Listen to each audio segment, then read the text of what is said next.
I mean, there are Good victory morning, Adam. speeches and victory speeches, aren't they? Was he right? You know, did they both parties, both main parties, get spanked? I think the honest answer to that question is yes, even if we won't necessarily quite want to use the turn of phrase that Mr. Galloway characteristically used.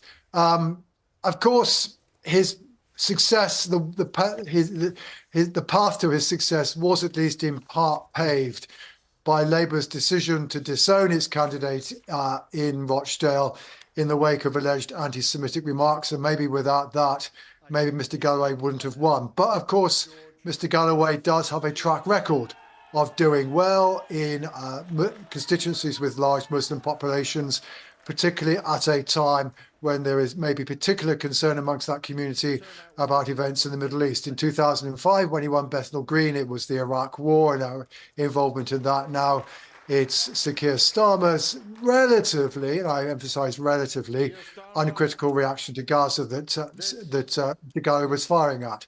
The truth is, Labour's vote, sure, Labour's vote was going to go down given their disowning, but Labour's vote literally collapsed. This is the biggest drop in Labour support in a post-war by-election. And I think, it does mean that certainly Labour MPs who are representing constituencies with large Muslim populations who have been told that they may face candidates standing on a pro-Palestinian platform, that they will be looking to Sir Keir perhaps to toughen his stance on Israel in order to try to head that off, even if, as I think is probably undoubtedly the case, it's unlikely that anybody else has the ability to use this issue, to exploit this issue in the way that Mr. Galloway is uniquely able to do. Now, so far as Mr. Sunak is concerned, well, frankly, here is another poor Conservative performance. Conservative vote down by 19 points. It's the biggest drop in the Conservative vote in a Labour-held seat in a by-election in this Parliament.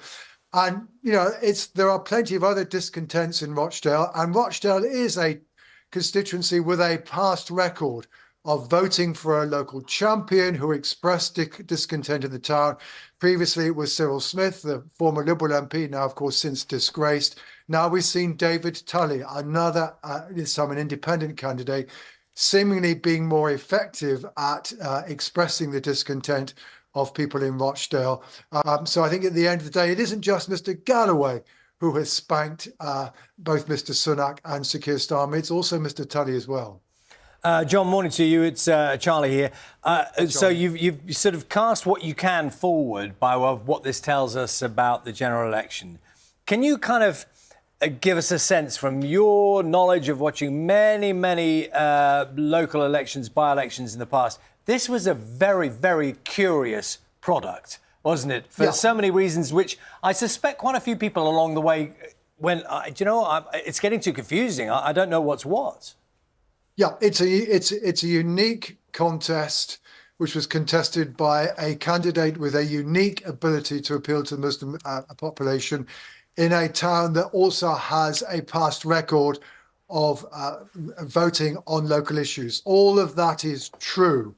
However, I think there are still two things to take away. One is that there is no sign here of the electoral gloom that hangs over the Conservative Party is in any way dissipated by Sir Keir Starmer's difficulties. And two, that although the Labour Party is well insulated against a challenge in Muslim constituencies in normal circumstances when they haven't disowned their candidate, because most of these seats that Labour represent have very large Labour majorities. Even so, you can see how the internal arguments within the Labour Party, which are there, we know that although most Labour supporters don't take a side in the current conflict in the Middle East, but those who do, both Muslim and non-Muslim, are much more likely to support the Palestinian side than the Israeli side. That does raise a question for Sir Keir Starmer.